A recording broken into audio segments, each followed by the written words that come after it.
எங்க ஊரு பிடிக்குதா, எங்க தண்ணி இருக்குதா, சுத்தி வரும் காத்துல சுட்டீரு நடக்குதா,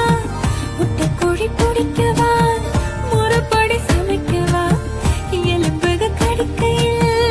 என்ன கொஞ்சம் நினைக்கவா, மஞ்சோறு ருசிக்கவா, சமைச்ச கையை கொஞ்சம் ரசிக்கவா, முடக்கத்தர